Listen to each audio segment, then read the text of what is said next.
Hello दोस्तों, कैसे हो आप सब लोग। चैप्टर नंबर 9 पढ़ते हैं अपन बीपीएससी 142 के अंदर अन्य पड़ोसियों के प्रति भारत की नीति।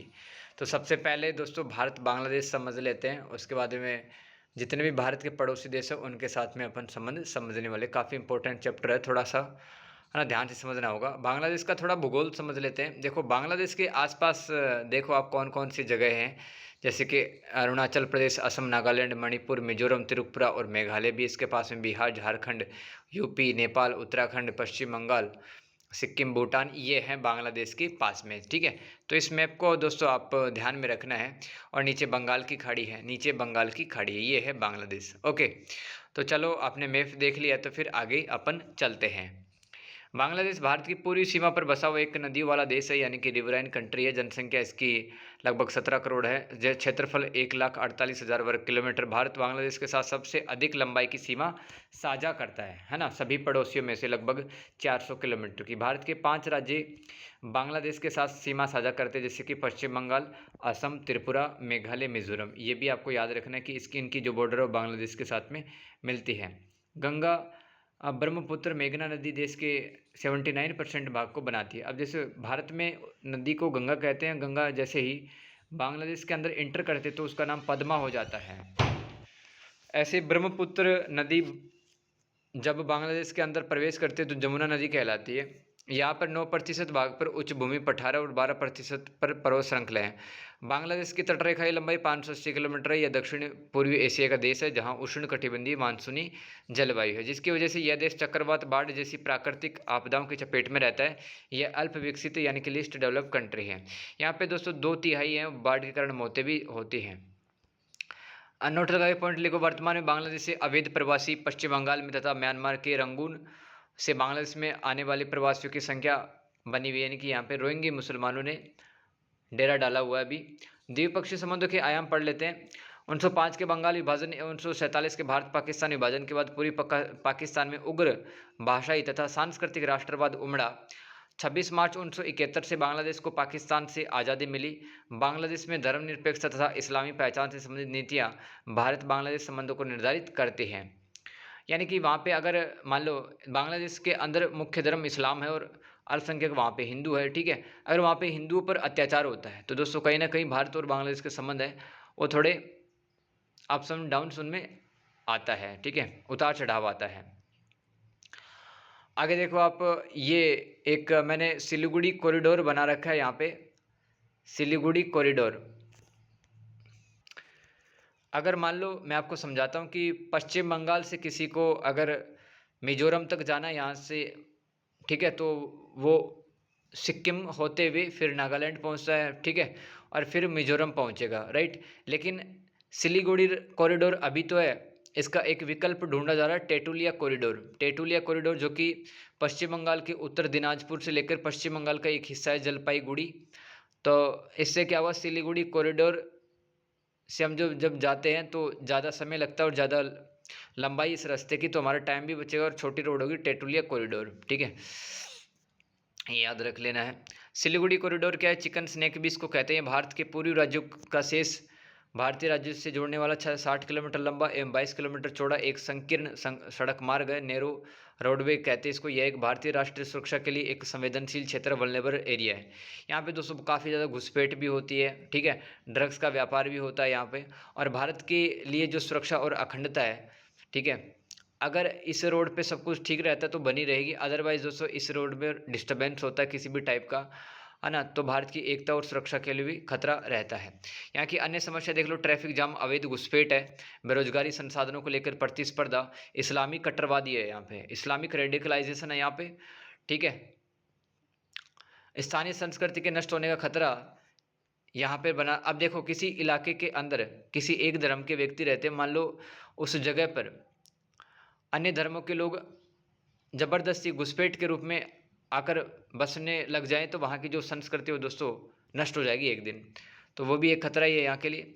नोट, भारत बांग्लादेश के बीच 1980 के व्यापारिक समझौते के आर्टिकल 8 के अनुसार वर्तमान में टेटुलिया कॉरिडोर पर बातचीत चल रही है, जो पश्चिम बंगाल के उत्तर दिनाजपुर को जलपाईगुड़ी के साथ जोड़ेगा। वह कॉरिडोर के विकल्प के रूप में काम करेगा, यानी कि अभी तो अपन सिलीगुड़ी कॉरिडोर चिकन कॉरिडोर का यूज करते हैं। जैसे कि यहाँ पे देखिए आप, नेपाल के नीचे से होके जाता है सिलीगुड़ी कॉरिडोर, पश्चिम बंगाल को किससे मिला देता है, मेघालय वगैरह से मिला देता है ऊपर से, ठीक है। और अब इसका शॉर्टकट ढूंढा जा रहा है टेटुलिया कॉरिडोर, जिससे कि अपने को समय कम लगेगा। अब भारत बांग्लादेश के बीच समस्या क्या है, भारत बांग्लादेश के साथ दुनिया की पांचवी सबसे लंबी सीमा साझा करता है, 4096 किलोमीटर। तो ये दुनिया की सबसे पांचवी बड़ी सीमा है पड़ोसी देशों की।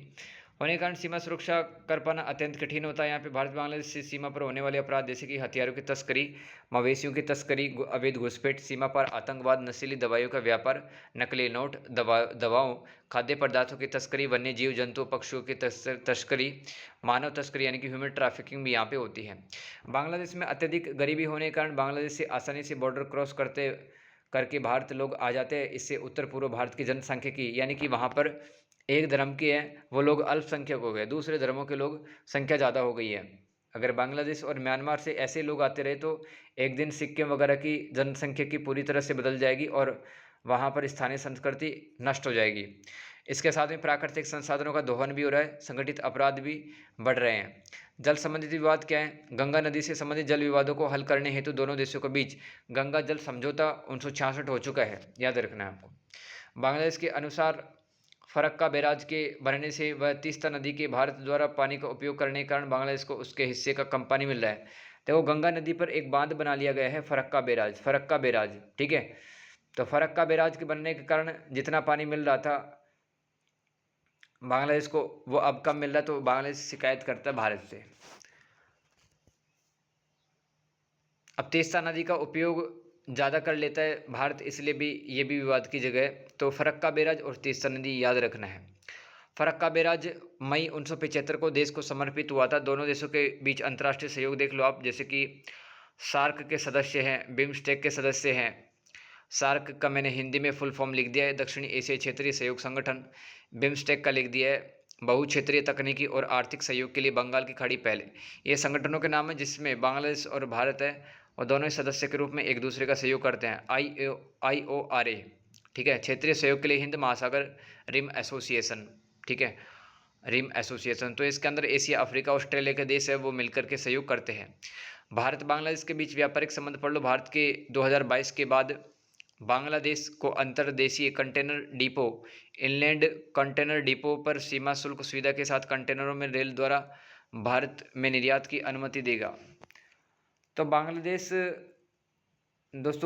और भारत के बीच में आयात निर्यात बढ़ाने के लिए और व्यापार में छूट देने के लिए बांग्लादेश को हमने एक सुविधा दे रखी है कि कंटेनरों में इनका जो भी सामान आएगा हम सीमा पार शुल्क जो होता है कस्टम ड्यूटी वो कम लेंगे।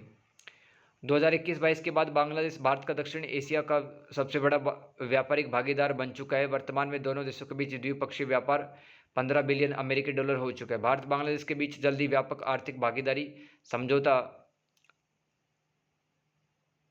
कॉम्प्रिहेंसिव इकोनॉमिक पार्टनरशिप एग्रीमेंट पर बातचीत शुरू होगी, क्योंकि बांग्लादेश 2026 तक विकासशील देशों की श्रेणी में आना चाहता है।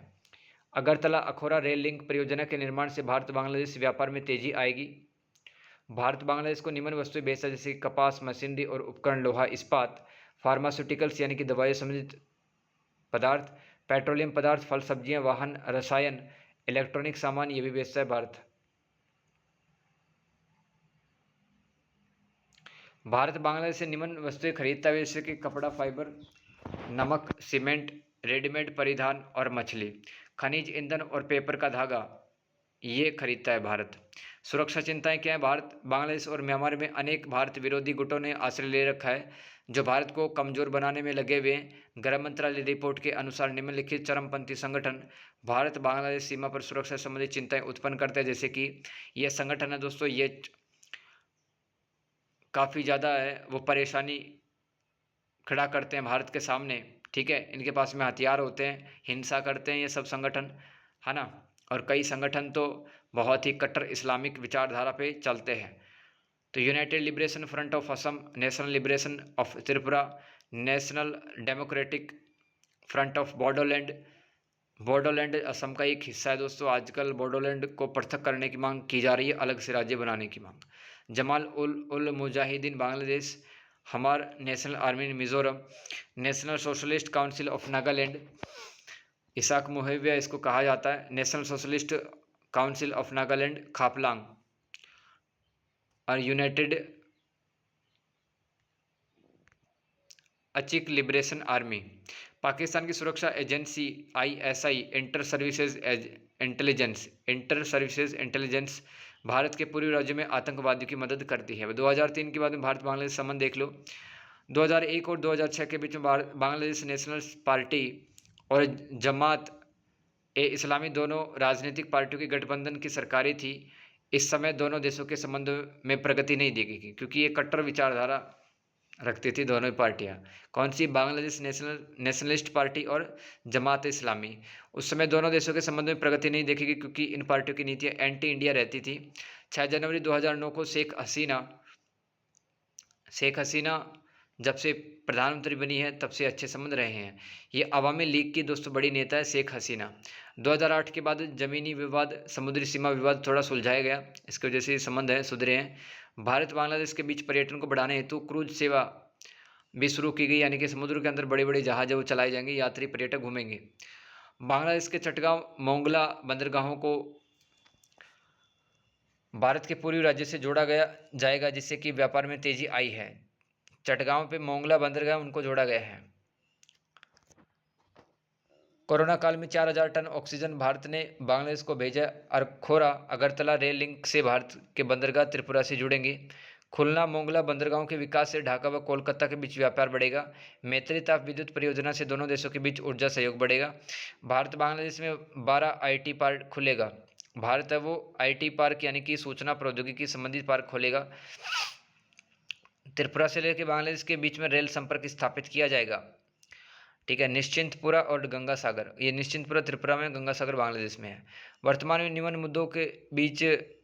नमन मुद्दे दोनों देशों के बीच नहीं सुलझ पाए, जैसे कि तीस्ता नदी विवाद, नागरिक संशोधन अधिनियम एनआरसी यानी कि राष्ट्रीय नागरिक पंजीकरण, क्रॉस बॉर्डर टेररिज्म यानी कि सीमा पर आतंकवाद।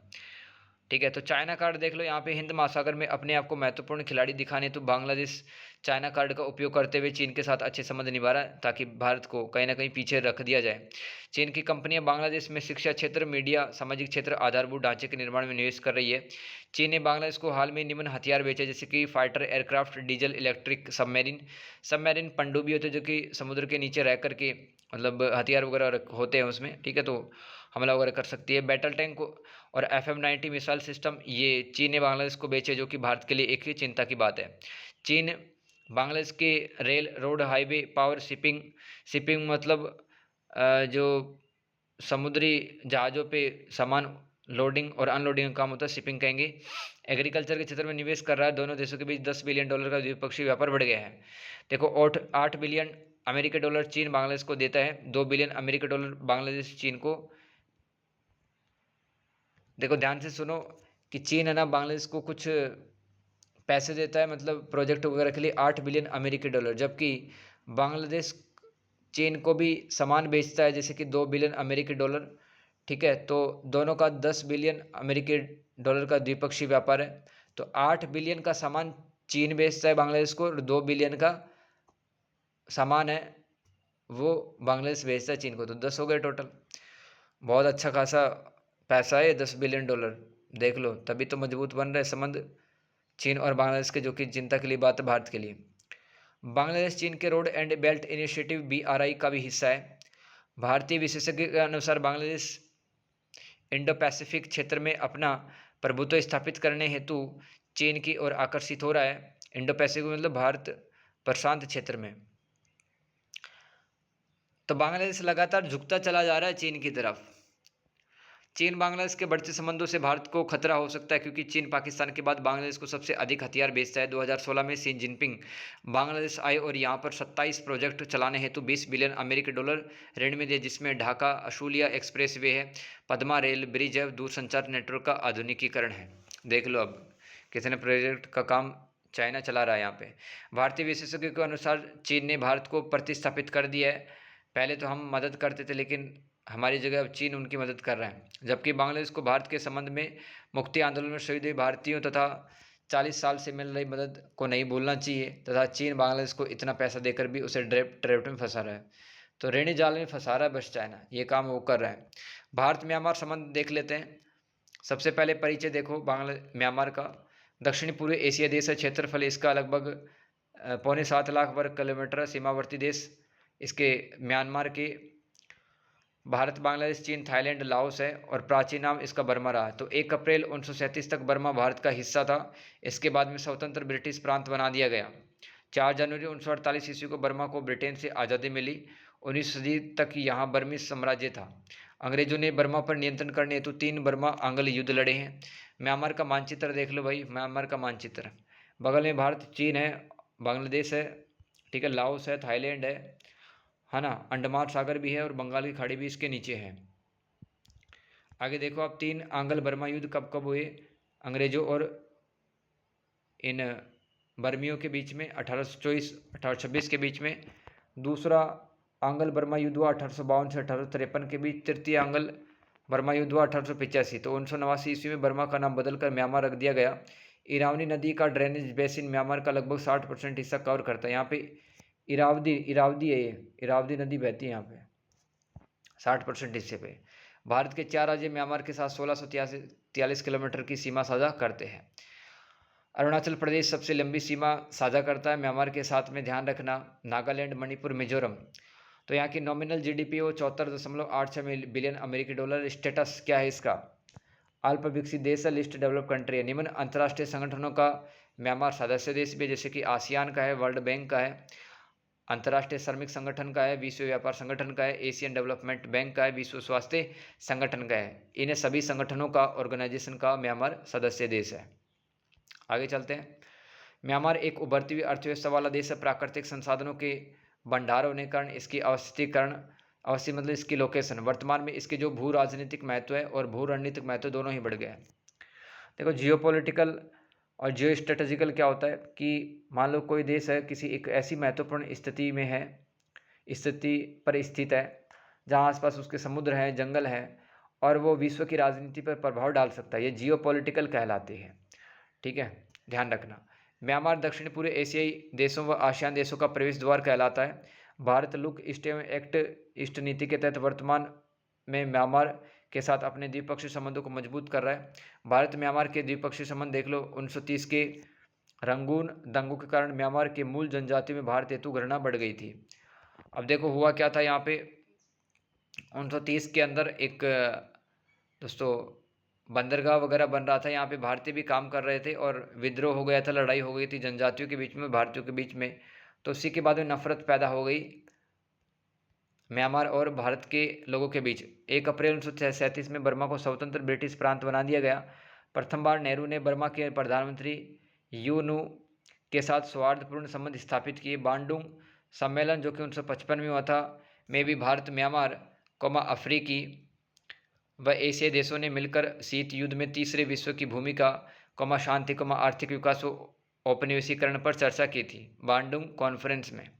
बांडुंग सम्मेलन क्या है? ये पहले सबसे बड़े पैमाने का एशियाई अफ्रीकी सम्मेलन था, जिसमें एशिया अफ्रीका देशों ने भाग लिया, जिसमें अधिकांश नए स्वतंत्र राज्य थे। तो किस प्रकार से ये विकास करेंगे उसी पर बातें की गई थी। 1962 में म्यांमार में सैन्य शासन स्थापित हो गया और इस समय बिन मिलिट्री कमांडर हुआ करते थे, ठीक है। 1948 और 62 ईस्वी तक म्यांमार में लोकतांत्रिक शासन रहा, जिससे भारत म्यांमार संबंधों में गिरावट आई। 1951 ईस्वी में भारत म्यांमार के बीच मैत्री समझौता हुआ। 1987 ईस्वी में राजीव गांधी की सरकार ने म्यांमार के साथ में द्विपक्षीय संबंधों को आगे बढ़ाया था। 2002 और 10 के बीच में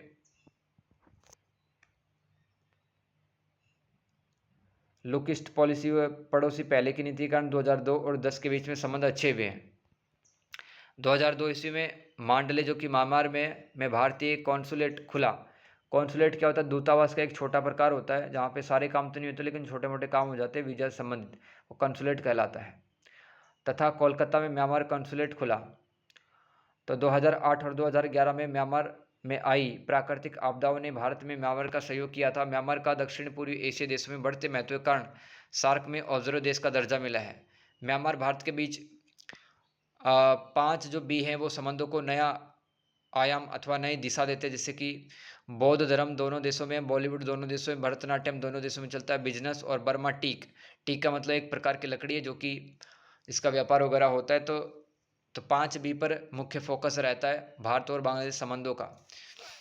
भारत की अनेक सरकारी कंपनियां जैसे भेल, ओएनजीसी, गेल ये ऊर्जा क्षेत्र में काम कर रही हैं। इनकी फुल फॉर्म देख लेना आप।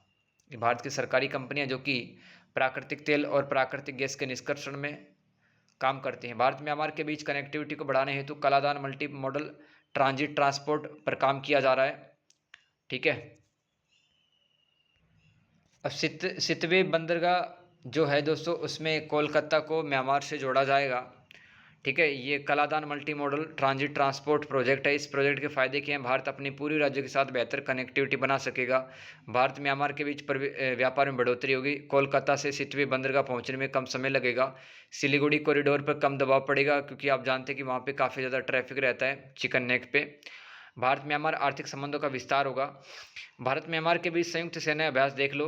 जॉइंट मिलिट्री एक्सरसाइज कौन सी? इम्बेक्स होती है और IMCOR होती है, भारतीय नौसेना म्यांमार नौसेना। ठीक है। इम्बेक्स और IMCOR ये संयुक्त सैन्य अभ्यास है, भारत म्यांमार की सेना आपस में करती है। Myanmar ASEAN BIMSTEC Mekong Ganga सहयोग का सदस्य रहा है, इसलिए भारत म्यांमार के साथ एक्ट ईस्ट पॉलिसी के तहत अच्छे संबंध विकसित कर रहा है, म्यांमार और भारत दोनों। ठीक है। मेकांग गंगा सहयोग संगठन देख लो। इसमें 6 देश शामिल है, Myanmar, Cambodia, Laos, Vietnam, Thailand और भारत। स्थापना इसकी 10 नवंबर 2000 ईस्वी को होती है। उद्देश्य पर्यटन, संस्कृति, शिक्षा, आवागमन में सहयोग करना। म्यांमार में रखाइन प्रांत में शिक्षा, स्वास्थ्य, अवसंरचनात्मक ढांचे को मजबूत करने के लिए भारत प्रतिवर्ष रखाइन राज्य को $5 मिलियन की सहायता दे रहा है। इंडिया म्यांमार थाईलैंड को सड़क मार्ग से जोड़ने के लिए एक ट्राइलेटरल हाईवे यानी कि त्रिपक्षीय राजमार्ग पे काम चल रहा है। तो ये जो त्रिपक्षीय राजमार्ग है, आप देखो कि मतलब भारत से मतलब गाड़ी लेकर के आप थाईलैंड तक पहुंच सकते हो, बैंकॉक तक। इम्फाल से चालू होगी मांडल म्यांमार और फिर बैंकॉक जुड़ेगा। लंबाई इसकी 1360 किलोमीटर होगी इस त्रिपक्षीय राजमार्ग की, क्योंकि इसके अंदर 3 देश शामिल है, म्यांमार, थाईलैंड और भारत। म्यांमार में ग्रामीण क्षेत्रों में इंटरनेट कनेक्टिविटी को बढ़ाने में भारत मदद कर रहा है। सागर देख लो क्या चीज़ है, security and growth for all in the region एक स्कीम है दोस्तों। इसकी सहायता से भारत हिंद महासागर में अपनी पकड़ मजबूत करने हेतु म्यांमार में सितवे बंदरगाह का विकास कर रहा है। याद रखना, सागर परियोजना के अंतर्गत ही सितवे बंदरगाह बनाया जा रहा है म्यांमार और भारत के संबंधों को सुधारने के लिए। भारत म्यांमार की चिंता है क्या?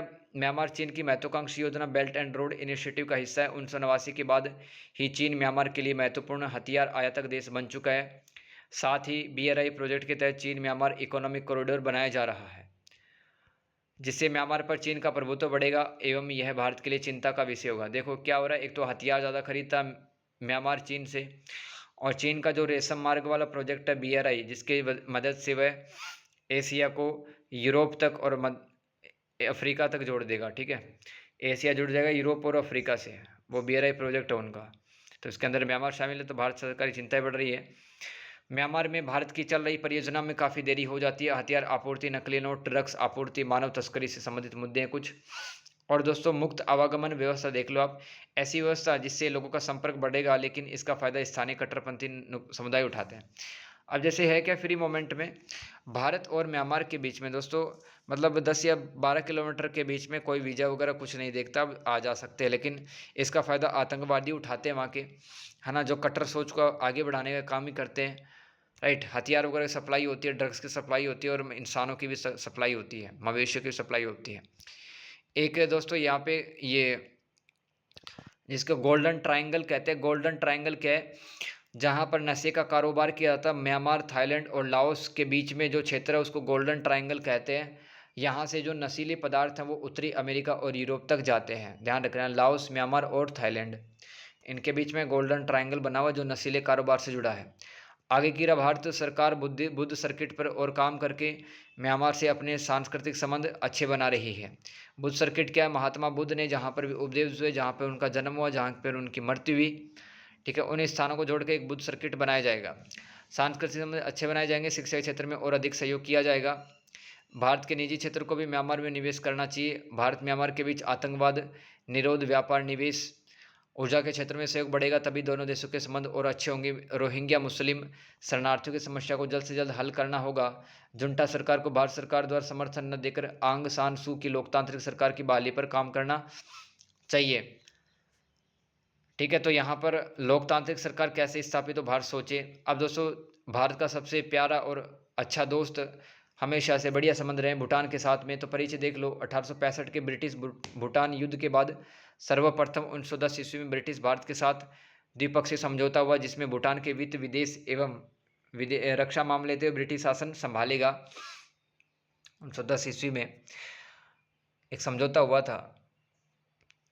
भारत तो अब देख लो, भूटान के पड़ोसी देश देख लो आप क्या क्या है। ठीक है, एक तो भारतीय है और एक बांग्लादेश हो गया, राइट, चीन हो गया, ऊपर नेपाल हो गया, ये इसके पड़ोसी देश हैं। तो भूटान की सीमा किस किस से मिल रही है? अरुणाचल प्रदेश से मिल रही है, असम से मिल रही है, पश्चिम बंगाल से मिल रही है और सिक्किम से मिल रही है। भारतीय राज्यों की बात कर रहा हूँ मैं। 4 भारतीय राज्य जिनके साथ भूटान की सीमा लगती है अभी बताया, सिक्किम, पश्चिम बंगाल, असम और अरुणाचल प्रदेश। भूटान के राजा अपने यहाँ पर स्वतंत्र रूप से शासन करेगा। ठीक है, इस द्विपक्षीय समझौते में क्या हुआ था, भूटान का जो राजा है वो यहाँ पे स्वतंत्र रूप से शासन करेगा, दबाव नहीं झेलेगा वो। ठीक है, 8 अगस्त 1949 को भूटान भारत मैत्री संधि हुई। इस संधि में कहा गया कि भारत भूटान एक दूसरे घरेलू मामलों में हस्तक्षेप नहीं करेंगे, हस्तक्षेप करेंगे तथा भूटान अपनी विदेश नीति को बनाते समय भारत से परामर्श लेगा, कंसल्ट कर सकता है। भूटान उन देशों में से एक था जिसने भारत को आज़ादी मिलने पर भारत को एक स्वतंत्र एवं संप्रभु देश की आधिकारिक मान्यता दी थी। फैक्ट देख लो, 11 नवंबर 1865 ईस्वी को सिंचुला संधि के तहत ब्रिटिश भारत ने भूटान के साथ सीमा रेखांकन का कार्य किया था। ये भी याद रखना, सिंचुला संधि क्या है। भारत भूटान के द्विपक्षीय बायलैटरल रिलेशन देख लेते हैं। 1962 के भारत चीन युद्ध तथा चीन द्वारा भारत पर कब्जा करने के बाद भूटान ने अपनी संप्रभुता को सुनिश्चित करने हेतु भारत के साथ रिश्तों को मजबूत बनाया। 1950 के दशक से भारत ने भूटान के आर्थिक विकास व सैन्य विकास हेतु मदद की। भारत ने भूटान की पंचवर्षीय योजना में वित्तीय सहायता प्रदान की है। भारत भूटान के बीच कूटनीतिक संबंधों की शुरुआत 1968 में हुई थी। भूटान चीन और भारत के बीच एक बफर स्टेट का काम करता है, जो कि भारत के राष्ट्रीय हितों व राष्ट्रीय सुरक्षा के लिए महत्वपूर्ण सामरिक स्थिति रखता है।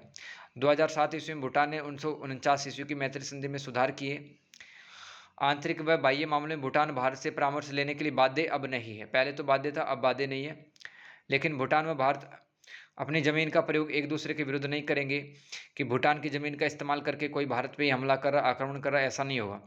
दोनों देशों की राष्ट्रीय सुरक्षा में खतरा आ जाए जिससे कि, तो ऐसा कोई भी काम नहीं यहाँ पे नहीं किया जाएगा। एक दूसरे का जो ज़मीन है वो इस्तेमाल नहीं लेंगे कोई भी देश। 2019 में नरेंद्र मोदी ने प्रधानमंत्री बनते ही भूटान को अपने प्रथम गंतव्य स्थल यहाँ पे पहली बार, मतलब पहला देश चुना जहाँ पे वो गए थे, जैसे बहुमत में इनकी सरकार आती है। तो भारत ने निम्न 3 विद्युत परियोजनाओं में भूटान की मदद की है। चूखा जल विद्युत परियोजना, करीचू जल विद्युत परियोजना, ताला जल विद्युत परियोजना, मांग देछू जल विद्युत परियोजना। ये हाइड्रो इलेक्ट्रिक पावर स्कीम्स हैं, प्रोजेक्ट हैं, तो इनमें मदद की है। पूना सांगचू जल विद्युत परियोजना पर अभी काम चल रहा है। 29 जुलाई 2017 को भारत भूटान के बीच मुक्त बाजार समझौता हुआ, जिससे व्यापार, वाणिज्य, पारगमन क्षेत्रों में सहयोग बढ़ेगा। भारत ने शुल्क मुक्त पारगमन की व्यवस्था भूटान पर लागू कर दी, यानी कि व्यापार बढ़ेगा, दोनों देशों का टैक्स कम लगेगा। शुल्क मुक्त है, कि बिल्कुल टैक्स नहीं लगेगा अब तो। जैसे कि भूटान से कोई वस्तु भारत में आती है तो उस पर कोई टैक्स लगता नहीं है, क्योंकि शुल्क मुक्त पारगमन की व्यवस्था है। भूटान की सुरक्षा भारतीय थल सेना की पूर्वी सैन्य कमान और भारतीय वायु सेना की पूर्वी वायु कमान के रूप में पास में है ना। तो भूटान पर अगर कोई देश है हमला करने की सोचता है तो एक तो इंडियन आर्मी और इंडियन एयरफोर्स दोनों मिलकर जवाब देती है। भारतीय सैन्य प्रशिक्षण दल, जिसका नाम है the Indian military training team, Bhutan में स्थायी रूप से स्थित है। यह दल रॉयल भूटान आर्मी को ट्रेनिंग देने का काम करता है। भारत भूटान के बीच ऐतिहासिक, आर्थिक, पारंपरिक, भौगोलिक, अच्छे सांस्कृतिक संबंध है। वर्तमान में भूटान और भारत के बीच में दो रेल लिंक परियोजनाएं प्रस्तावित है, यानी कि भूटान और भारत के बीच में 2 रेल चलेंगी। एक तो क्रोकाझार जो कि असम में एक क्षेत्र स्थित है और गेलेपू ये भूटान में है। एक दूसरा है पश्चिम बंगाल में बनारहट और समत से जो कि भूटान में स्थित है। तो दोनों ये जो चारों इलाके वो आपस में जुड़ जाएंगे और यहाँ पे ट्रेनें चला करेंगी।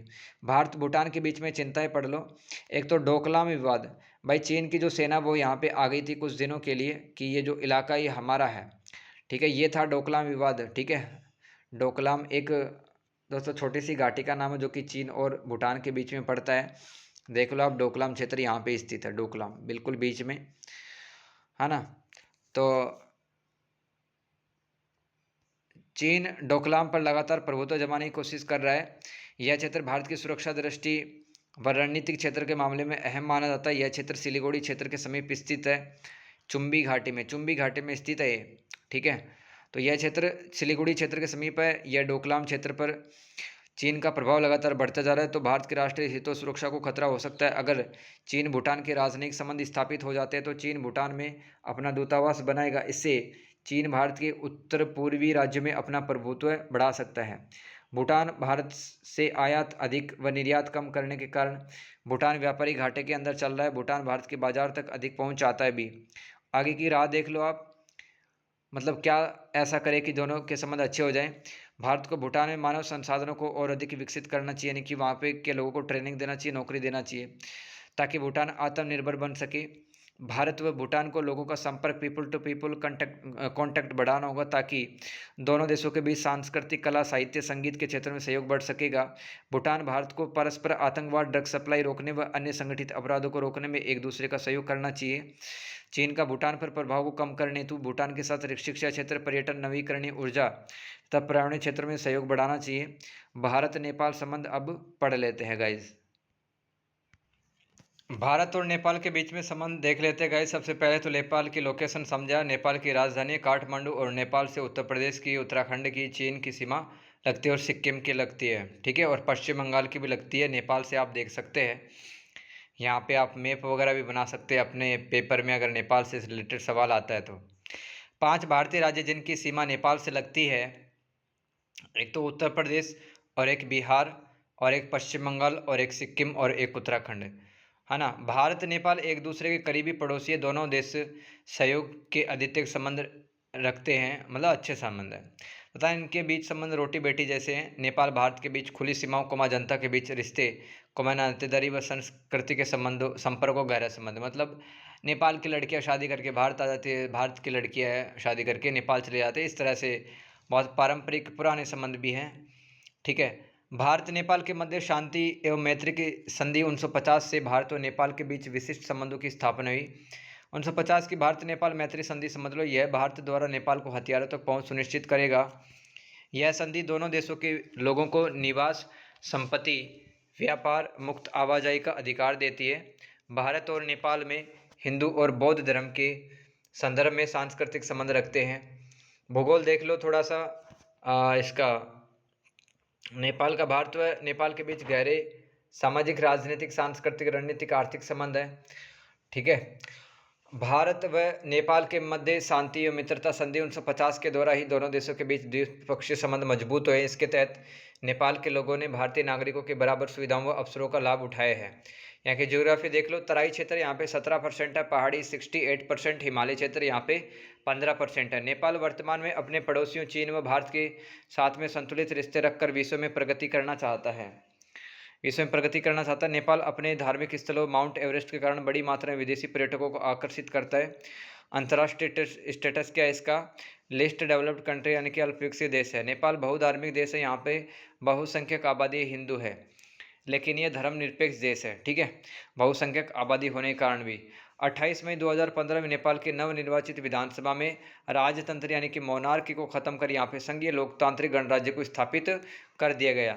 नेपाल में बढ़ता चीन का प्रभाव भारत के लिए चिंता का विषय है, चूंकि चीन नेपाल को लॉन्च पैड के रूप में इस्तेमाल कर सकता है भारत के विरुद्ध। 2022 में नेपाल की GDP 40.83 बिलियन अमेरिकी डॉलर थी।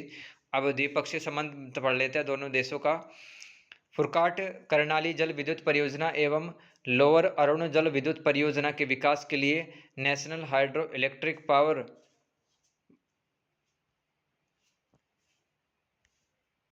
जिसका शॉर्ट में नाम है NHPC तथा दो नेपाल के बीच की नेपाल की कंपनी विद्युत उत्पादन लिमिटेड नेपाल, दोनों के बीच समझौते पत्र पे हस्ताक्षर हुए हैं, तो बिजली का आदान प्रदान होगा, ठीक है।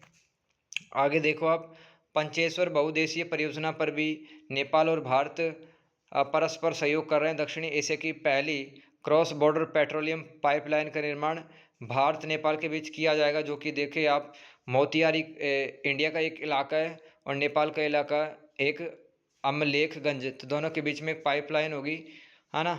तो 1 जून 2023 को भारत और नेपाल के बीच पारगमन संधि पर हस्ताक्षर हुए, जिससे नेपाल भारत के बंदरगाहों को उपयोग करके अपना अंतर्देशीय यानी कि इनलैंड ट्रेडिंग बढ़ा सकता है। सैन्य सहयोग क्या होता है? वर्तमान में भारतीय सेना में नेपाल के 32,000 गोरखा सैनिक सेवाएं दे रहे हैं। भारत नेपाल के बीच सूर्य किरण संयुक्त सैन्य अभ्यास नियमित रूप से होता है। भारत नेपाल की सेना को प्रशिक्षण सैन्य उपकरण देकर उनका सैन्य रूप से आधुनिकीकरण कर रहा है। भारत नेपाल के बीच में द्विपक्षीय संबंध पढ़ लो आप। भारत नेपाल के बीच द्विपक्षीय रक्षा व सुरक्षा सहयोग हेतु सन 2003 ईस्वी में सुरक्षा मुद्दों पर द्विपक्षीय सलाहकार समूह BCGSI का गठन किया गया। 2007 अगस्त में काठमांडू में स्वामी विवेकानंद सेंटर स्थापित किया गया, ताकि नेपाल के जो नागरिक है भारतीय संस्कृति को अच्छे से जान सके। भारतीय सिनेमा व भारतीय संगीत को नेपाल में काफ़ी पसंद किया जाता है। साथ ही नेपाल व भारत समान धार्मिक आस्था व दर्शन साझा करते हैं। नेपाल व भारत ने सांस्कृतिक संबंधों को मजबूत बनाने हेतु दोनों देशों के कुछ संस्थाओं ने समझौता यानी कि ज्ञापन पत्र मेमोरेंडम ऑफ अंडरस्टैंडिंग पर हस्ताक्षर किए हैं। जैसे कि दूरदर्शन टीवी भारत का, उसने नेपाल टीवी के साथ में समझौता किया कि भारत के जो कार्यक्रम प्रोग्राम हैं वो नेपाल टीवी पे दिखाए जाएंगे। ऐसे ही ललित कला अकादमी और नेपाल अकादमी ऑफ फाइन आर्ट्स के बीच में समझौता हुआ है। खेलों के मामले में आगे बढ़ने हेतु भारत नेपाल सरकारों के बीच में समझौता ज्ञापन पत्र पर यानी कि MOU पर हस्ताक्षर हुए हैं। भारत और नेपाल निम्न जुड़वा शहरों का विकास कर रहे हैं। जैसे कि दोनों शहरों की समान विशेषता होती है, ऐसे शहर जुड़वा शहर कहलाते हैं, जैसे काठमांडू और वाराणसी, जनकपुर, अयोध्या, है ना, ये भगवान राम से जुड़े इसलिए जुड़वा शहर कहलाए। लुम्बिनी और बोधगया ये बुद्ध से जुड़े हुए शहर हैं, ठीक है। तो इनका विकास नेपाल और भारत मिलकर कर रहे हैं। आगे देखो आप, 12 मई 2015 व 25 अप्रैल 2015 को नेपाल में आए हुए भूकंप में राहत आपदा हेतु भारत सरकार ने राष्ट्रीय आपदा अनुक्रिया बल NDRF ने आपदा प्रभावित इलाकों में जाकर नेपाली नागरिकों की जानें बचाई तथा भारतीय वायुसेना ने नेपाल में राशन चिकित्सा उपकरण दवाइयाँ पहुँचाई। भारत सरकार ने नेपाल को 1 बिलियन अमेरिकी डॉलर की आर्थिक सहायता दी। संयुक्त राष्ट्र विकास कार्यक्रम यानी कि UNDP तथा प्रोजेक्ट सेवाओं के लिए संयुक्त राष्ट्र का कार्यालय के साथ मिलकर भारत सरकार है नेपाल के 2 जिलों गोरखा व नुआकोट में अवसंरचनात्मक ढांचे यानी कि वहाँ पर बेसिक इंफ्रास्ट्रक्चर का डेवलपमेंट कर रही है। सड़कें बना रही है, ठीक है, रेलों की पटरियाँ बिछा रही है। सीमा पार विद्युत आपूर्ति हेतु भारत नेपाल के बीच 1917 में समझौता हुआ था। तीनों ट्रांसमिशन विद्युत लाइनों के नाम हैं, जैसे कि मुजफ्फरपुर जो कि भारत से होकर धुलकेबार नेपाल तक जाएगी। ऐसे ही कटैया जो कि इंडिया में स्थित है, कोशा के बीच में स्थित होगा। एक्सोल जो कि भारत में है और प्रवीणपुर जो कि नेपाल के अंदर है। तो यहाँ पे विद्युत लाइन जुड़ेंगी आपस में, ठीक है। ऊर्जा क्षेत्र में काम किया जा रहा है। नोट, भारत वर्तमान में 600 मेगावाट बिजली की आपूर्ति नेपाल को कर रहा है। 21 अक्टूबर 2014 को भारत नेपाल के बीच सीमा पार विद्युत व्यापार समझौता हुआ। 2018-19 में भारत नेपाल के बीच में द्विपक्षीय व्यापार को 57,858 करोड़ का हुआ। नेपाल ने जहां भारत को 3,558 करोड़ रुपए का सामान बेचा, जबकि भारत ने 54,300 करोड़ रुपए का सामान नेपाल को बेचा था। भारतीय फर्में यानी कि जो उद्योग है, कंपनी है, नेपाल के 30% विदेशी प्रत्यक्ष निवेश हेतु जिम्मेदार हैं, ठीक है। तो नेपाल में 30 रुपये है वो भारतीय की कंपनियां लगाती हैं। 150 से ज़्यादा भारतीय कंपनियां जैसे कि Dabur India, state bank of India, LIC, Tata power आदि नेपाल में व्यापार कर रही हैं। भारत सरकार नेपाल के 3,000 छात्रों को इंजीनियरिंग, कृषि, medical, veterinary, business, application, computer जैसों में छात्रवृत्ति दे रही है। लगभग 6 लाख भारतीय वो नेपाल में रह रहे हैं, जिसमें मजदूर, डॉक्टर, इंजीनियर, है ना, और IT प्रोफेशनल व्यापारी हैं। IT प्रोफेशनल, सूचना प्रौद्योगिकी, जिन्होंने कंप्यूटर साइंस का नॉलेज है। इंडियन सिटीजन एसोसिएशन ICA का गठन नेपाल में रह रहे भारतीयों की सहायता के लिए 14 सितंबर 1990 को किया गया था। कंसुलेट जनरल ये छोटे कामों के लिए होता है, एक से ज़्यादा हो सकता है किसी देश में। दूतावास का एक छोटा प्रकार होता है और दूतावास एक ही होता है किसी देश में, इसमें बड़े काम किए जाते हैं, सारे काम, ठीक है, और एक देश में एक ही होता है, ध्यान रखना। भारत नेपाल में अपने कूटनीतिक मिशन को आगे बढ़ाने हेतु नेपाल ने अपने दूतावास नई दिल्ली में अपना कंसुलेट जनरल भी जो कोलकाता में स्थापित किया है, और इनका दूतावास दिल्ली के अंदर भी है। जबकि भारत ने अपना दूतावास काठमांडू में और अपना कंसुलेट जनरल बीरगंज में खोला है। भारत में लोकतांत्रिक गणराज्य स्थापित होने की प्रक्रिया समझ लो तो 1768 ईस्वी में पृथ्वीनारायण शाह ने नेपाल का एकीकरण किया। शाह वंश के अलावा थापा वंश एवं राणा वंश का भी नेपाल में प्रभुत्व रहा है। समय समय पर राजनीतिक पार्टियों ने तथा आम लोगों ने नेपाल में उत्तरदायी शासन की मांग की है, कि मतलब राजाओं का शासन खत्म होना चाहिए और यहाँ पे लोकतांत्रिक डेमोक्रेटिक शासन होना चाहिए। नेपाल में अब तक 7 बार अलग अलग संविधान लागू किया जा चुका है: 48, 51, 59, 1962, 1998, 2007 और 2015। इस हेतु नेपाल में समय समय पर जनता द्वारा लोकतांत्रिक आंदोलन भी किए हैं। शाही वर्ग तथा राजा लोकतांत्रिक वर्ग को ताकत नहीं देना चाहता था, फिर भी अलग अलग संविधानों ने जनता को अनेक प्रकार की स्वायत्ता व अधिकार दिए। नेपाली नागरिकों को अधिकार दिलाने हेतु नेपाल में माओवादी क्रांति भी हुई, जिसमें नेपाल सरकार एवं नेपाल की कम्युनिस्ट पार्टियों के बीच एक देशव्यापी लड़ाई लड़ी गई थी 96 से लेकर 2006 के बीच में। इस आंदोलन का उद्देश्य नेपाल में गणतंत्र की स्थापना तथा राजशाही वर्ग को उखाड़ना था। इस विद्रोह का अंत 21 नवंबर 2006 को हुआ था, एक व्यापक शांति समझौते के बाद। 2008 में माओवादियों ने नेपाल में अपनी सरकार भी बनवाई, लेकिन भारत सरकार इससे खुश नहीं थी। 19 नवंबर 2013 को नेपाल में संविधान सभा निर्वाचित की गई, जिसे 2015 में नेपाल में संविधान बनाकर लागू करवाना था। अंततः 2015 में नेपाल को स्वतंत्र, अविभाज्य तथा संप्रभु निरपेक्ष समावेशी लोकतांत्रिक समाजवादी संघीय लोकतांत्रिक गणराज्य घोषित किया गया। तो यहाँ पे तो पहले धार्मिक देश ही था, ठीक है, लेकिन अब धर्मनिरपेक्ष देश है। 2015 के संविधान का विरोध नेपाल के दक्षिणी हिस्सों में रहने वाले मधेसी समुदाय ने किया था। मधेसी समुदाय तराई क्षेत्र में रहता है। भी बताया 17% जो इलाका है नेपाल का वो तराई क्षेत्र के अंतर्गत आता है। इनके अनुसार नया संविधान इनकी नागरिकता को विस्तार नहीं देना चाहता है। मधेसियों ने नेपाल सरकार के खिलाफ आंदोलन चलाए। भारत ने भी मधेसियों का समर्थन दिया था। 2015 के बाद भारत व नेपाल के संबंध बिगड़ गए।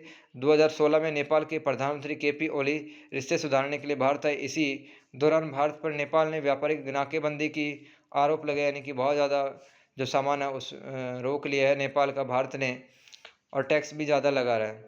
जबकि भारत ने यह आरोप खारिज कर दिया। इसके कारण नेपाल में कई महीनों तक तेल व आवश्यक वस्तुओं की कमी रही। चीन ने इस समय नेपाल के लिए ये राशन वगैरह, तेल वगैरह उपलब्ध कराया, तो चीन ने मौके का फ़ायदा उठाया और भारत और नेपाल संबंध थोड़े टाइम के लिए बिगड़ जाते हैं। नेपाल भारत संबंधों की चुनौतियां देख लो आप। नेपाल 1950 की भारत नेपाल मैत्री संधि को भेदभाव युक्त मानता है। इसके अनुसार इससे भारत नेपाल के आंतरिक मामलों में दखलंदाजी करता है। साथ ही नेपाल के कुछ नेता भारत नेपाल के बीच खुली सीमा को समाप्त करना चाहते हैं। नेपाल भारत के बीच संबंधों का आधार परस्पर निर्भरता है। इनके अनुसार भारत इस निर्भरता का फायदा उठाकर नेपाल पर अपना प्रभुत्व कायम रखना चाहता है। नेपाल भारत की खुली सीमा का उपयोग कई बार आतंकवादी, ड्रग सप्लायर, मानव तस्कर करते हैं, जिससे कि भारत की आंतरिक सुरक्षा पर खतरा बढ़ जाता है।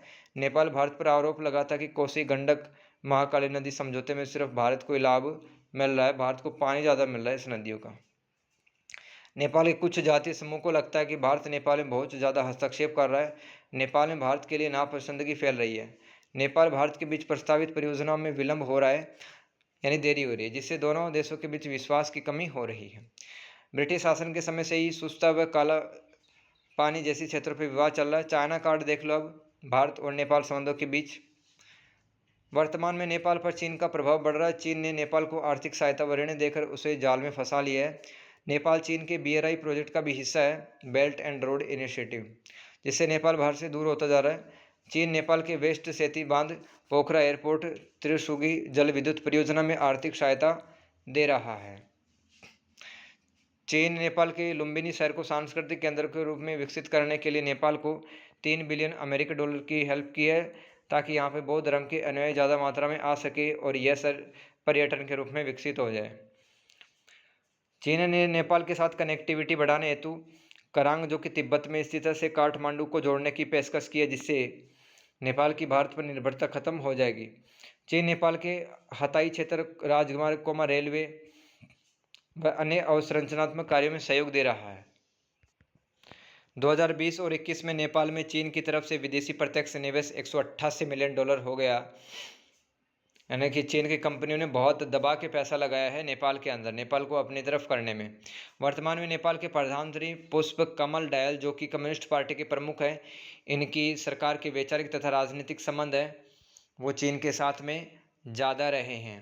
नेपाल चाइना कार्ड का उपयोग करके भारत पर अपनी निर्भरता कम करना चाहता है तथा हिमालय क्षेत्र में बड़ी शक्ति बनने की चाह रखता है। आगे की राह देख लेते हैं। भारत को नेपाल के साथ अच्छे संबंध बनाने हेतु व्यापारिक संबंधों को तथा सैन्य सहयोग को बढ़ाना होगा। भारत को अपने पड़ोसी पहले की नीति को सशक्त बनाकर नेपाल के प्रति अधिक उदार बनने की आवश्यकता है। निम्न क्षेत्रों के विवादों को अंतर्राष्ट्रीय नियमों और बेहतर कूटनीति के साथ सुलझाना चाहिए, जैसे कि काला पानी, लिपुलेख दर्रा, लिम्पियाधुरा क्षेत्र और सुस्ता क्षेत्र। ये ऐसे इलाके हैं जो कि विवाद का कारण बनते हैं नेपाल और भारत के बीच में। कोसी, गंडक, महाकाली नदी जल विवाद को भारत व नेपाल की समझदारी से हल करना चाहिए। बिजली व्यापार समझौते इस तरह से हों कि दोनों देशों के बीच विश्वास बढ़े। भारत को नेपाल के आंतरिक मामलों में दखल अंदाजी नहीं करना चाहिए। हवाई मार्ग से संबंधित विवादों को तुरंत निपटारा हो। भारत श्रीलंका के संबंध समझ लेते हैं गाइस। श्रीलंका का मानचित्र देख लो आप, श्रीलंका का मानचित्र देख लो। भारत और श्रीलंका के बीच में दोस्तों पाक जल संधि है ना। मन्नार की खाड़ी भी स्थित है। श्रीलंका की राजधानी कोलंबो है। श्रीलंका के दाएं भाग में बंगाल की खाड़ी भी स्थित है और नीचे हिंद महासागर है। तो देख लो श्रीलंका का मैप यहाँ पे मैंने बनाया हुआ है दोस्तों, है ना। जल संधि का मतलब होता है एक संकीर्ण रास्ता। परिचय पढ़ लो श्रीलंका का। श्रीलंका भारत के दक्षिण में स्थित एक द्वीपीय यानी कि आइलैंड कंट्री, टापू देश है। प्राचीन नाम इसका सेलोन रहा है या सिंगल देश भी इसको कहते हैं। श्रीलंका भारत के साथ कोई भी जमीनी सीमा साझा नहीं करता या तो समुद्री सीमा साझा करता है। भारत श्रीलंका के संबंध 2500 साल से भी अधिक पुराने हैं। दोनों देशों के बौद्धिक, सांस्कृतिक, धार्मिक, भाषाई संबंध है। श्रीलंका भारत से पाक जल डमरू मध्य से अलग होता है। श्रीलंका के भूगोल को 3 भागों में बांटा जा सकता है। केंद्रीय उच्च भूमि है, मैदान है, तटीय क्षेत्र है। आंतरिक रूप से विस्थापित व्यक्तियों और श्रीलंका के वंचित वर्गों के लिए एक विकासात्मक सहायता कार्यक्रमों में भारत श्रीलंका एक दूसरे का सहयोग कर रहे हैं, जिसकी वजह से वर्तमान में दोनों देशों के बीच मधुर हुए हैं। श्रीलंका सार्क देशों में भारत का दूसरा बड़ा व्यापारिक भागीदारी देश रहा है। विशेषतः मार्च 2000 ईस्वी में भारत श्रीलंका मुक्त व्यापार समझौता हुआ तथा इससे दोनों देशों के बीच व्यापारिक संबंध और ज़्यादा मजबूत है। श्रीलंका में देखो अलग अलग धर्मों के लोग रहते हैं। बहुधार्मिक, बहुजाति, बहुभाषाई देश है।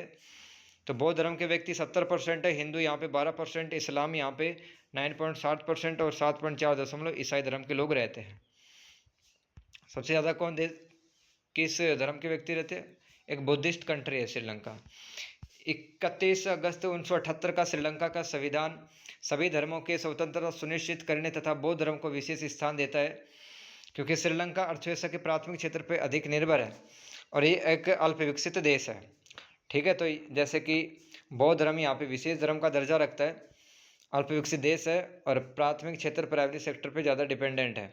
यानी कि कृषि और कृषि से संबंधित जो गतिविधियाँ जैसे कि मछली पालन, ये सब ज़्यादा होता है। जनसंख्या 2 करोड़ 18 लाख है। 2022 में श्रीलंका का सकल घरेलू उत्पाद यानी कि जीडीपी है 75.3 बिलियन अमेरिकी डॉलर हो गई। भारत श्रीलंका द्विपक्षीय संबंध पढ़ लेते हैं। अमेरिका ब्रिटेन के बाद भारत श्रीलंका का तीसरा बड़ा निर्यात गंतव्य है। ठीक है, यानी कि भारत जिसको सबसे ज़्यादा सामान बेचता है, अमेरिका ब्रिटेन को बेचता है, उसके बाद में श्रीलंका को भी बेचता है। श्रीलंका और भारत बिम्स्टेक और सार्क जैसे संगठनों में एक दूसरे का सहयोग कर रहे हैं। दोनों का फुल फॉर्म मैंने लिख दिया, बिम्स्टेक और सार्क। भारत श्रीलंकाई छात्रों को उच्च शिक्षा में छात्रवृत्ति प्रदान कर रहा है। श्रीलंका भारत सरकार से विकास कार्य हेतु ऋण प्राप्त करता है, जैसे कोलंबो मटारा रेल लिंक और पल्लई जाफना रेल लिंक में श्रीलंका और इंडिया के बीच सहयोग चल रहा है। सांस्कृतिक संबंधों को मजबूत बनाने हेतु दोनों देशों ने 29 नवंबर 1977 को एक सहयोग समझौते पर हस्ताक्षर किए। इसके तहत कोलंबो में भारतीय संस्कृति केंद्र की स्थापना की गई और यहाँ पर भारतीय संगीत, नृत्य, हिंदी, योग की कक्षाएं चलती हैं। श्रीलंका भारत का पर्यटन के क्षेत्र में महत्वपूर्ण सहयोग है। भारत श्रीलंका की सीमा संयुक्त राष्ट्र शांति रक्षा दल में एक दूसरे का सहयोग करती है। दोनों देशों के बीच मित्र शक्ति संयुक्त सैन्य अभ्यास भी होता है। मित्र शक्ति ध्यान रखना है, एक संयुक्त सैन्य अभ्यास है मित्र शक्ति, जो कि इंडिया और श्रीलंका के बीच में होता है। हिंद महासागर में सुरक्षा सहयोग को बढ़ाने हेतु द्विपक्षीय वार्ताएं होती रहती है। भारत द्वारा श्रीलंका को अब तटीय गश्ती पोस्ट तथा डोर्नियर सर्विलांस एयरक्राफ्ट भारत ने श्रीलंका को दिए हैं। ये हथियार भी कुछ दिए। श्रीलंका भारत के बीच व्यापार को बढ़ाने हेतु मुक्त व्यापार समझौता सन 1998 में हुआ था। इसके तहत भारत श्रीलंका के बीच आयात निर्यात में बढ़ोतरी हुई। भारत निम्न सामान श्रीलंका से खरीदता है, जैसे कि प्रसंस्कृत मांस उत्पाद, प्रोसेस्ड जो मीट प्रोडक्ट है वो श्रीलंका से खरीदता है India. Poultry feed, cable, furniture, कांच की बोतलें, बिजली बोर्ड, टाइल्स, सिरेमिक उत्पाद, रबड़ के दस्ताने और परिधान के वस्त्र, ये श्रीलंका से लेता है भारत। और भारत ये श्रीलंका को बेचता है सामान, जैसे कि मोटर वाहन, खनिज, ईंधन, कपास, दवा, प्लास्टिक, लोहा, इस्पात में स्टील, रसायन, सीमेंट, चीनी, ये सामान है वो इंडिया बेचता है श्रीलंका को। अब चैलेंजेस क्या है बिटवीन श्रीलंका और इंडिया के रिलेशंस में। श्रीलंका में 1980-2009 के बीच में चले गृह युद्ध में तमिलों की दुर्दशा पर चिंता व्यक्त करते हुए युद्ध में तमिल समुदाय के हितों को नुकसान नहीं होना चाहिए, क्योंकि श्रीलंका का उत्तरी हिस्सा असुरक्षित होता है तो भारत की राष्ट्रीय सुरक्षा पर खतरा होता है। दोस्तों इसी के कारण यहाँ पे दोस्तों आपने सुना भी होगा राजीव गांधी की जो हत्या है वो कर दी गई थी। तमिल समुदाय से ही रिलेटेड एक दोस्तों ये एक इशू रहा है, ठीक है। तो भारत की राष्ट्रीय सुरक्षा पर खतरा हो सकता है, इसलिए भारत ने श्रीलंका से इस मुद्दे को सुलझाने हेतु राष्ट्रीय समाधान निकालने के लिए कहा, ताकि श्रीलंका में लोकतंत्र, अनेकता में एकता, मानव अधिकारों की रक्षा हो सके। मछली पालन मुद्दा भी रहा है यहाँ पे। अनेकों बार पाक जल डमरू मध्य यानी कि पाक स्ट्रेट और मन्नार की खाड़ी क्षेत्रों में दोनों देशों के जो मछुआरे हैं वो एक दूसरे देशों की सीमाओं में चले आते हैं, जिससे दोनों देशों के मध्य तनाव बढ़ जाता है। दोनों देशों के बीच अवैध प्रवास, ड्रग्स का गैरकानूनी व्यापार विवाद भी है। श्रीलंका पे आजकल चीन का प्रभाव भी बढ़ता जा रहा है, जैसे कि चीन ने 2006-19 के बीच में श्रीलंका के बुनियादी ढांचा प्रोजेक्ट के लिए 12 अरब डॉलर दिए थे। कुछ दिन पहले श्रीलंका में आर्थिक संकट आया, तब भी श्रीलंका ने चीन से अधिक आर्थिक सहयोग हेतु मांगा था, आर्थिक सहायता हेतु मांग की थी। इस तरह से श्रीलंका चीन के ऋण जाल में फंसा हुआ है। काफ़ी जो पैसा कर्जा है श्रीलंका पे हो रखा है, चीन ने पैसा दे के इसको फंसा लिया है। एग्जाम्पल समझो, चीन ने श्रीलंका के हब्बन टोटा पोर्ट और कोलंबो पोर्ट को विकसित करने हेतु पैसे दिए। नोट, ऋण समय पर नहीं चुकाने पर चीन ने हब्बन टोटा पोर्ट को 99 सालों के लिए अस्थायी रूप से ले लिया है। श्रीलंका में चीन के बढ़ते प्रभाव के कारण भारत की सुरक्षा चिंताएं बढ़ गई। आगे की रहने की सोल्यूशन क्या है? भारत को अपनी नीति पड़ोसी पहले को दृढ़ता से पालन करना चाहिए। चीन की भारत की पड़ोसियों के लिए नीति स्ट्रिंग ऑफ पल्स के विकल्प के रूप में श्रीलंका की भारत द्वारा तुलनात्मक रूप से अधिक मदद करने की आवश्यकता है। अब देखो, स्ट्रिंग ऑफ पल्स यानी कि मोतियों की जो माला है, एक नीति का नाम है जो कि चीन अपनाता है। भारत के जो पड़ोसी देश हैं ये माला के रूप में दिखते हैं, मोती के रूप में दिखते हैं, ठीक है, मोतियों की माला। पल्स का मतलब मोती, स्ट्रिंग मतलब माला। तो भारत के जो पड़ोसी है वो मोती की तरह दिखते हैं और इन्हीं मोतियों को ये पैसा दे दे के इनको फंसा रहा है, ताकि और भारत के खिलाफ भड़काता भी रहता है चाइना। तो भारत को एक ऐसी नीति तैयार करने की आवश्यकता है जो स्ट्रिंग ऑफ पल्स, जो चीन की नीति है, इसका विरोध कर सके। बिम्स्टेक, सार्क, सागर, IORA दोनों ही चारों ही प्लेटफॉर्म पे इंडिया और श्रीलंका एक दूसरे का सहयोग कर रहे हैं। भारत श्रीलंका में चल रहे प्रोजेक्ट को जल्द से जल्द पूरा करे ताकि दोनों देशों के बीच में विश्वास बढ़े। भारत को अपनी सॉफ्ट पावर बढ़ाकर श्रीलंका से मजबूत संबंध करने चाहिए। भारत के निजी उद्योगों को श्रीलंका में उद्योग खोलने चाहिए ताकि श्रीलंका के बेरोजगार युवाओं को रोजगार मिल सके। भारत को तमिलनाडु व उत्तरी श्रीलंका में एकता बनाकर नरजातीय विवादों को हल करने के हेतु हर संभव प्रयास करने चाहिए। उत्तरी श्रीलंका और तमिलनाडु के बीच में दोस्तों नरजातीय विवाद चलते रहते हैं तमिल समुदाय के बीच में, तो इसको हल करना चाहिए। अब मालदीव संबंध और भारत संबंध देख लेते हैं गाइज। सबसे पहले मालदीव का आप मैप समझो, कहाँ पे है मालदीव, ये देखो, ये है भारत ऊपर, ठीक है। भारत के आप बाईं तरफ देखो, लेफ्ट साइड में अरब सागर है, दाईं साइड बंगाल की खाड़ी है, नीचे लक्षद्वीप है, उसके नीचे मालदीव है। मालदीव की राजधानी माले है, इधर श्रीलंका है, श्रीलंका की राजधानी कोलंबो। परिचय देख लो मालदीव का। तो मालदीव एवं भारत के बीच जातीय, भाषाई, सांस्कृतिक, धार्मिक, वाणिज्यिक संबंध है। संबंधों की प्रकृति मधुर है तथा बहुआयामी है, यानी कि अलग अलग क्षेत्रों में सहयोग चलता है। 1965 में मालदीव को आज़ादी मिलने के बाद भारत ने इसे आधिकारिक तौर पर संप्रभु देश का दर्जा दिया था। 1972 ईस्वी में भारत ने अपने दूतावास माले में स्थापित करके संबंधों को गति दी। मालदीव भारत के दक्षिण में स्थित एक सुन्नी इस्लामिक देश है, यानी कि इस्लामिक देश है, इस्लामिक कानून चलते हैं और सुन्नी जो संप्रदाय है इस्लाम का, उनके लोग ज़्यादा हैं यहाँ पे। भारत मालदीव के द्विपक्षीय संबंध देखो, भारत की तरफ से कई प्रधानमंत्री, मालदीव की तरफ से अनेक राष्ट्रपति जैसे कि अब्दुल गयूम, मोहम्मद नशीद, अब्दुल्ला यमीन ने एक दूसरे देश का दौरा किया। साथ ही दोनों देशों के बीच मंत्री स्तरीय दौरे भी होते रहे। दोनों देशों ने एक दूसरे के संयुक्त राष्ट्र राष्ट्रमंडल गुट निरपेक्ष आंदोलन सार्क में मदद की है। मालदीव अदन की खाड़ी, हॉर्मुज जल डमरू मध्य, मलक्का जल डमरू मध्य क्षेत्र में भारत का सहयोग करता है और यहाँ से काफ़ी जहाज हैं वो गुजरते हैं, इसलिए यहाँ से 97% भारतीय सामान दुनिया में निर्यात होता है। देखो, मालदीव के पास में एक अदन की खाड़ी है, हॉर्मुज जल डमरू मध्य है, मलक्का जल डमरू मध्य है, ठीक है। और दोस्तों, इन तीनों संकरे रास्ते से भारत अपना 90% सामान है वो दुनिया में बेचता है। वर्तमान में इस क्षेत्र में भारत और मालदीव के साथ सीमा सुरक्षा को बढ़ाने के लिए काम कर रहा है। भारत ने मालदीव में इंदिरा गांधी स्मारक अस्पताल, इंजीनियरिंग कॉलेज, अतिथि सत्कार एवं पर्यटन केंद्र का निर्माण किया है। भारत ने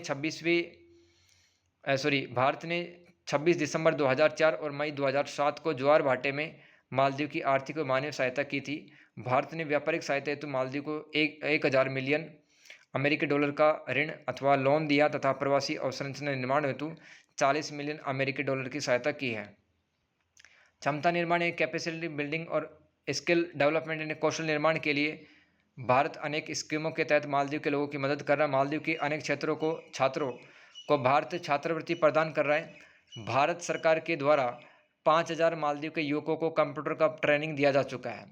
भारत मालदीव दोनों का वर्तमान में द्विपक्षीय व्यापार 300 मिलियन अमेरिकी डॉलर के ऊपर पहुंच गया है। भारत द्वारा बेची जाने वाली वस्तु कौन सी है मालदीव को? कृषि, पोल्ट्री उत्पाद, है ना, चीनी, मसाले, चावल, कपड़ा, दवाई, इंजीनियरिंग उत्पाद और औद्योगिक उत्पाद। भारत द्वारा आयात की जाने वाली वस्तुएं देख लो, स्क्रैप धातु, पेट्रोलियम गैस, विमान, हेलीकॉप्टर, ये भारत इंपोर्ट करता है। मालदीव के समुद्री उत्पादों आइलैंड रिसोर्ट क्या मतलब होटल, जो कि टापू देशों में स्थित होते हैं, को विकास बढ़ावा देने के लिए SBI ने, देखिए हमारा जो स्टेट बैंक ऑफ इंडिया है, भारत का बैंक, उसने आर्थिक सहायता दी है। टाटा जैसी भारतीय कंपनियां मालदीव में व्यापार कर रही है। Spice jet India air India द्वारा प्रतिदिन भारत से मालदीव को विमान सेवा का संचालन किया जाता है। ये स्पाइस जेट है, यहाँ पे नेट नहीं, स्पाइस जेट है। अनेक मालदीव के लोग पर्यटन शिक्षा चिकित्सा मनोरंजन हेतु भारत आते रहते हैं। माले की 3 ऐतिहासिक मस्जिदों का जीर्णोद्धार लखनऊ के विशेषज्ञों द्वारा किया जा रहा है। सांस्कृतिक संबंधों को मजबूत बनाने हेतु जुलाई 2011 में माले में भारतीय सांस्कृतिक केंद्र की स्थापना की गई, ताकि जो मालदीव के लोग भारत की संस्कृति को जान सके, इसलिए यहाँ पे योग, भारतीय संगीत और नृत्य की कक्षाएं लगती हैं। भारत ने मालदीव का सहयोग 3 ऑपरेशन चला के किया, जैसे कि ऑपरेशन मैक्टस 1988 में चला था। मालदीव में सैन्य तख्तापलट की कोशिश की गई और यहाँ पे भारतीय सेना ने ऑपरेशन चलाकर ऑपरेशन मैक्टस लोगों को बचाया था। ऑपरेशन नीर क्या था? मालदीव में 2014 में आए जल संकट को दूर करने के लिए ऑपरेशन नीर चला गया। ऑपरेशन संजीवनी कोविड-19 में मालदीव की मदद करने के लिए भारत सरकार ने ऑपरेशन चलाया था। श्रीलंका मालदीव भारत ने समुद्री सुरक्षा सहयोग पर हस्ताक्षर भी किए। तीनों देशों ने मिलकर के मालदीव और भारत के बीच सैन्य सहयोग को बढ़ाने हेतु सुरक्षा बैठक का आयोजन भी किया जाता है। मालदीव की भौतिक अवसंरचना को मजबूत बनाने हेतु भारत सेंट्रल माले कनेक्टिविटी प्रोजेक्ट में मालदीव की आर्थिक सहायता कर रहा है। भारत मालदीव की Honey Madhu airport police station निर्माण में सहयोग कर रहा है। सुरक्षा चिंताएं देख लो, भारत और मालदीव के बीच। मालदीव के प्रति भारत की चिंताएं तब बढ़ गई जब मालदीव चीन के बीच 2017 में मुक्त बाजार समझौता हुआ। साथ में माले में अनेक विकास परियोजनाओं में चीन मालदीव की बड़ी आर्थिक सहायता कर रहा है। इस तरह से चीन का प्रभाव लगातार हिंद महासागर और प्रशांत क्षेत्र में बढ़ता जा रहा है, जो कि भारत के लिए एक चिंता का विषय है। ठीक है, आगे की राह देख लो। भारत और मालदीव के बीच समुद्री सीमा संधि 1976 के तहत सभी विवाद सुलझा लिए गए। इसी प्रकार की संधियों को भविष्य में लागू करने की आवश्यकता है। मालदीव में अनेक भारतीय प्रवासी, जैसे कि मजदूर, डॉक्टर, शिक्षक, लेखाकार, प्रबंधक, इंजीनियर, नर्स, तकनीशियन, दोनों देशों के बीच संबंधों को बेहतर बना सकते हैं। चीन को प्रतिसंतुलित यानी कि उसको काउंटर करने के लिए भारत का मालदीव को अब ज़्यादा हेल्प करनी चाहिए, ताकि उस चीन पर डिपेंडेंसी उसकी कम हो। भारत को मालदीव में आर्थिक सामाजिक कल्याण को सुनिश्चित करने हेतु उच्च प्रभाव सामुदायिक विकास परियोजना, high impact community development project, इस पर लगातार काम करना चाहिए। भारत और अफगानिस्तान देख लो भाई, भारत और अफगानिस्तान, तो लोकेशन देखो इसके जो सीमा है वो भारत से टच होती है, ध्यान रखना। पड़ोसी देश इसका पाकिस्तान है, ठीक है, और ईरान है। ये देखो अफगानिस्तान, येलो कलर में अफगानिस्तान है। परिचय देख लो अफगानिस्तान का। यह भारत के उत्तर पश्चिम में बसा हुआ एक दक्षिणी एशियाई देश है जिसकी सीमा चीन, Pakistan, Iran, Tajikistan, Uzbekistan, Turkmenistan और भारत से लगती है। यानी कि 1 2 3 4 5 6 7 7 देशों से अफगानिस्तान की सीमा लगती है। अधिकतर आबादी पहाड़ी क्षेत्र में रहती है। इस्लामी गणराज्य वाले देश में मुस्लिम बहुल जनसंख्या है। इस देश में पश्तून, तुर्कमेन्स, उज्बेक, ताजिक जैसी जातियाँ रहती हैं जिनकी अलग अलग भाषा व संस्कृति है। यह देश दक्षिणी एशिया, मध्य एशिया के बीच एक सेतु का अथवा एक ब्रिज का काम करता है। डुरंड रेखा वो अफगानिस्तान को पाकिस्तान से अलग करती है। 19वीं सदी में अफगानिस्तान ने ब्रिटिश भारतीय साम्राज्य व रूस के बीच में एक बफर राज्य का काम किया था। बफर राज्य क्या होता है? दो देशों के बीच स्थित एक ऐसा क्षेत्र बफर स्टेट कहलाता है। जैसे कि चीन और भारत लगातार आपस में सामने नहीं भिड़ते, क्योंकि नेपाल एक बफर राज्य का काम करता है चीन और भारत के बीच में। वैसे ही दोस्तों अफगानिस्तान ने उस टाइम पर भी बफर राज्य का काम किया था रूस और ब्रिटिश भारतीय साम्राज्य के बीच। यह ईरान के पठार पर स्थित प्राकृतिक संसाधनों से समृद्ध एक देश है। इसके प्रमुख शहर देख लो, गजनी, कंधार, हेरात, काबुल और मजार ए शरीफ। काबुल अफगानिस्तान की राजधानी, इसकी प्रमुख सिटी थी। यह एक भूमिबद्ध यानी कि लैंड लॉक्ड कंट्री है जहाँ अधिक गर्मी पड़ती है, अधिक सर्दी पड़ती है, गर्मी भी अधिक पड़ती है। भूमिबद्ध देश कौन से होते हैं? जिसके चारों तरफ कोई समुद्र नहीं होता है। जनसंख्या लगभग 4 करोड़, जीडीपी 14.58 बिलियन अमेरिकी डॉलर, विकास की दृष्टि से अल्प विकसित देश है। भारत और अफगानिस्तान के द्विपक्षीय संबंध देख लो। भारत अफगानिस्तान के बीच संबंध सिंधु घाटी से सभ्यता से जुड़े, यानी कि लगभग 5000 साल पुराने हैं। मैंने आपको बताया था कि राजस्थान के खेतड़ी इलाके से यहाँ पर हम तांबा वगैरह भेजा करते थे 5000 साल पहले। तो दोनों पड़ोसी देश भावनात्मक ऐतिहासिक रूप से जुड़े हुए हैं। भारत अफगानिस्तान को स्वतंत्रता शांति समृद्धि वाला देश बनाने हेतु प्रतिबद्ध है। भारतीय स्वतंत्रता आंदोलन में भी अफगानिस्तान ने भारत को समर्थन दिया था। 1949 ईस्वी में अफगानिस्तान ने मित्रता संधि पर भारत के साथ हस्ताक्षर करे राजनयिक संबंध यानी कि डिप्लोमेटिक रिलेशंस स्टेब्लिश किए थे। 1979 में अफगानिस्तान पर सोवियत संघ द्वारा आक्रमण किया गया तथा वहां साम्यवादी लोकतंत्र की स्थापना की गई। उनकी सरकार को समर्थन देने वाला भारत पहला गैर कम्युनिस्ट राज्य था। गैर कम्युनिस्ट का मतलब क्या? जो कि समाजवादी राज्य नहीं हो, जो कि ऐसा देश जो कि कम्युनिस्ट विचारधारा पे, साम्यवादी विचारधारा पे नहीं चलता, उसे गैर कम्युनिस्ट राज्य कहते हैं। 2011 में रणनीतिक साझेदारी पर समझौते पर हस्ताक्षर हुए। इसमें अफगानिस्तान को बुनियादी ढांचे से अफगानिस्तान को अपने यहाँ पर दोस्तों शिक्षा, तकनीकी में, है ना, सड़कें बनाने में भारत ने सहयोग किया। अफगानिस्तान के प्राकृतिक संसाधनों में निवेश को प्रोत्साहन मिलेगा। इस रणनीतिक साझेदारी समझौते के बाद इससे शुल्क मुक्त व्यापार तथा भारतीय बाजारों तक अफगानिस्तान की पहुंच बढ़ेगी। ये जो समझौता हुआ था 2011 में, रणनीतिक साझेदारी समझौता। आगे देखो, 4 जून 2016 को भारतीय पीएम हेरात गए, जहां अफगानी राष्ट्रपति अशरफ गनी के साथ मिलकर संयुक्त रूप से अफगानिस्तान भारत मैत्री बांध का उद्घाटन किया गया। 25 दिसंबर 2016 को भारतीय पीएम अफगानिस्तान गए तथा नवनिर्मित अफगानी पार्लियामेंट, अफगानी संसद का भी उद्घाटन किया था 25 दिसंबर 2016 को। साथ ही 500 बच्चों को छात्रवृत्ति भी दी गई।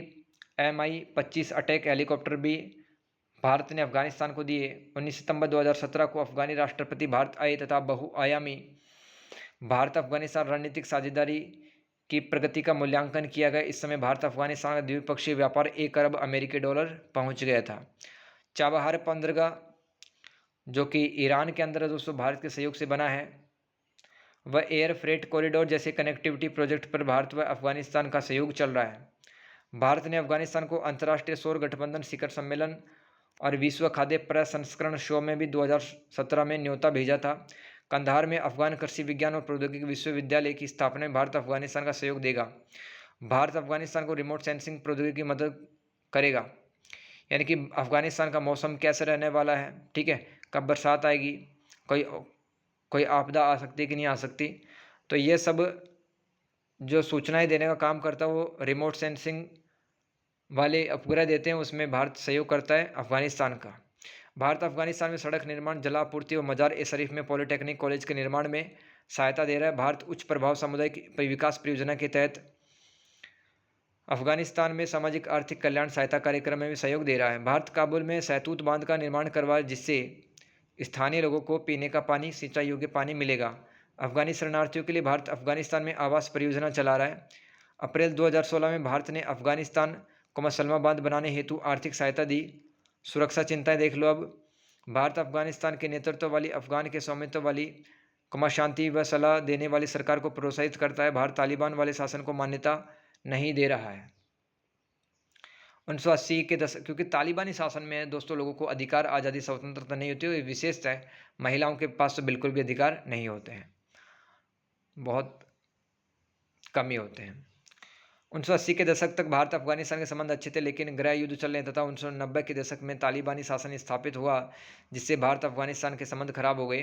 2001 में तालिबानी के शासन से बाहर जाने व लोकतांत्रिक शासन स्थापित होने के बाद 2001 के बाद में भारत अफगानिस्तान के रिश्ते सुधर गए, लेकिन पाकिस्तान हमेशा से ही अफगानिस्तान पर अपना प्रभाव जमा कर भारत और अफगानिस्तान के संबंध है वो खराब करना चाहता है। 30 अगस्त 2021 को अमेरिका सेना द्वारा अफगानिस्तान छोड़ने के बाद वहां तालिबानियों का वापस से शासन स्थापित हो गया है। इससे तालिबान जैसे कट्टर इस्लामिक चरमपंथी व पाक कट्टर जिहादी समूह मिलकर के भारत और पूरी दुनिया में आतंकवाद का प्रसार करेंगे। चीन, तालिबान, पाकिस्तान मिलकर भारत के लिए चुनौती पेश करेंगे। भारत के अफगानिस्तान व इसके पड़ोसी देशों के साथ कोई सुरक्षा संधि नहीं है, जिसके तहत वह अफगानिस्तान में आपातकालीन स्थिति आने पर तजाकिस्तान में अपने सैनिक तैनात करके इस क्षेत्र में स्थिरता लाने का काम करे, लेकिन ऐसा भारत नहीं कर सकता है। रूस का तो है दोस्तों, है ना। तो भारत का अफगानिस्तान के साथ में क्या है, किसी प्रकार का कोई ऐसा सैन्य समझौता नहीं कि युद्ध हो जाए मान लो भारत और पाकिस्तान का, तो अफगानिस्तान से भी भारत की सेना अटैक करे पाकिस्तान पे, ऐसा कोई समझौता नहीं है अफगानिस्तान के साथ में, ठीक है। अब तजाकिस्तान के साथ में तो और भारत के साथ में तो है, लेकिन अफगानिस्तान में नहीं है। आगे की राह देख लो। पाकिस्तान अफगानिस्तान में लंबे समय से अपना दबाव कायम करने की कोशिश कर रहा है, अतः भारत को पाकिस्तान को दूर करके बिम्स्टेक, BBIN, IORA ये संगठनों के नाम हैं, जैसे क्षेत्रीय संगठनों पर अधिक ध्यान देने की आवश्यकता है। भारत के UN की सहायता से अपनी सुरक्षा बल अफगानिस्तान में भेजनी चाहिए ताकि भारतीय हितों का संरक्षण हो सके। तो जो संयुक्त राष्ट्र की जो शांति सुरक्षा दल है, तो उसमें भारतीयों को भेज करके अफगानिस्तान में रह रहे भारतीयों का ख्याल रखना चाहिए। भारत को विशेष दूत भेजकर तालिबान के साथ सभी मुद्दों पर चर्चा करनी चाहिए। भारत को अफगानिस्तान में चल रहे सभी विकासात्मक परियोजनाओं को चालू रखना चाहिए ताकि अफगानिस्तान की मानवीय सहायता हो सके तथा उनके मन में भारत के प्रति सद्भावना, अच्छी भावना बनी रहे। अफगानिस्तान में तालिबानी शासन अस्थायी समय के लिए हो, अतः भारत को धैर्य, खुला दिमाग, सक्रिय सोच रखने की आवश्यकता है। तो दोस्तों इस तरह से हमने आज की क्लास में एक तो लास्ट में भारत और अफगानिस्तान का संबंध देखा, इससे पहले भारत और मालदीव का देखा, है ना, भारत और मालदीव ये भी हो गया। फिर हमने क्या देखा दोस्तों, भारत और श्रीलंका देखा, है ना। इसके बाद में हमने भारत और नेपाल संबंध देखा, भारत और नेपाल संबंध। चलो उसके बाद में बताओ हमने क्या पढ़ा था भारत और नेपाल के पहले।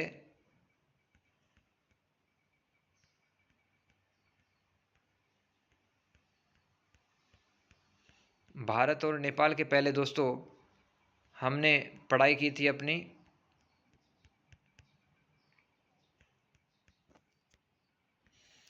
भारत और भूटान के बीच में देखा था संबंध, ठीक है। भारत और भूटान भी देख लिया अच्छे से। भारत भूटान के पहले अपन ने भारत म्यांमार संबंध देखे और उससे पहले भारत बांग्लादेश संबंध देखे थे। तो इस तरह से हमारा जो ये चैप्टर है गाइज ये कंप्लीट होता है। आई होप मैं आपको समझा पाया हूँ, आपने बहुत सारी अच्छी चीज़ें पढ़ी होंगी, बहुत मेहनत लगी गाइज। तो एक प्यारा सा कमेंट, बढ़िया सा कमेंट करना, ठीक है। अन्य पड़ोसियों के प्रति भारत की नीति। तो दोस्तों आई होप आपको समझा पाए होंगे। चैप्टर नंबर 10 में मिलते हैं, तब तक के लिए God bless you and take care.